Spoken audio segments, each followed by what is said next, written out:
Bonjour, dans cette vidéo, tu vas apprendre à tracer la représentation graphique d'une fonction affine. Petit rappel, qu'est-ce qu'une fonction affine?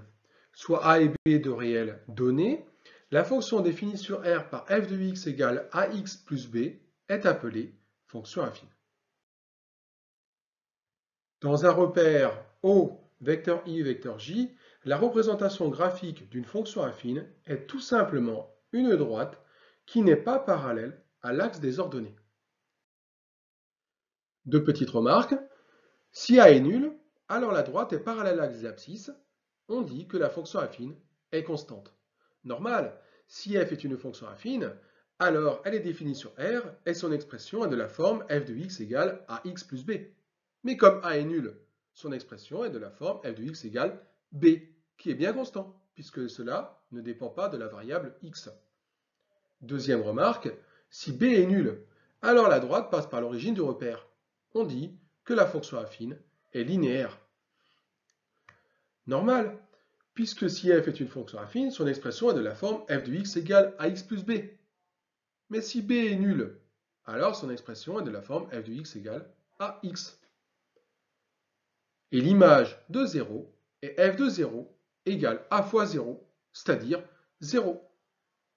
La droite passe alors par l'origine du repère. L'image de 0 est 0. Vocabulaire.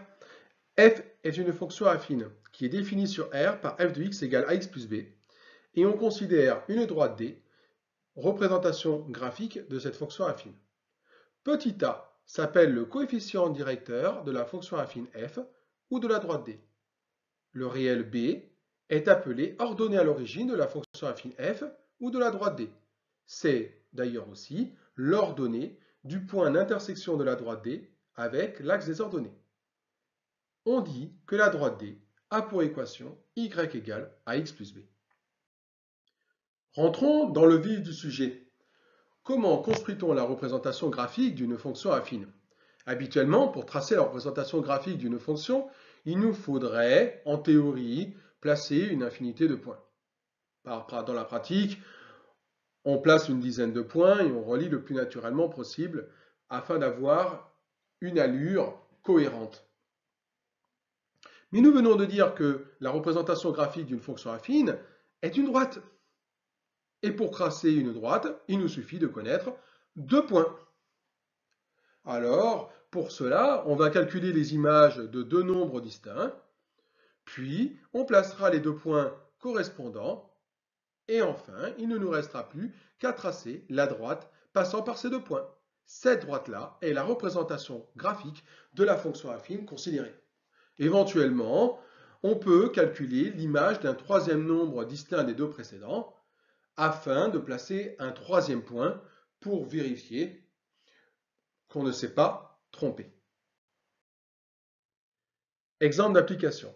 Construire les représentations graphiques des fonctions affines suivantes définies par petit a, f de x égale x plus 2, petit 2, g de x égale moins 2x plus 3, et petit 3, h de x égale moins 2. D'après la méthode, il nous faut trouver les coordonnées de deux points appartenant à cette droite. Alors il nous faut choisir deux valeurs de x et calculer les images correspondantes. Prenons alors deux valeurs de x distinctes. Par exemple, x égale 0 et x égale 3.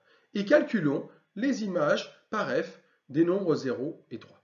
L'image de 0, c'est 2. Normal, en fait, c'est b. Pour une fonction affine, l'image de 0, c'est b. Et ici, comme f de x égale x plus 2, eh bien b, c'est 2. Enfin, calculons l'image de 3. f de 3, c'est 3 plus 2, c'est-à-dire 5. Alors, la représentation graphique de la fonction f va passer par le point A de coordonnées 0, 2 et le point B de coordonnées 3, 5.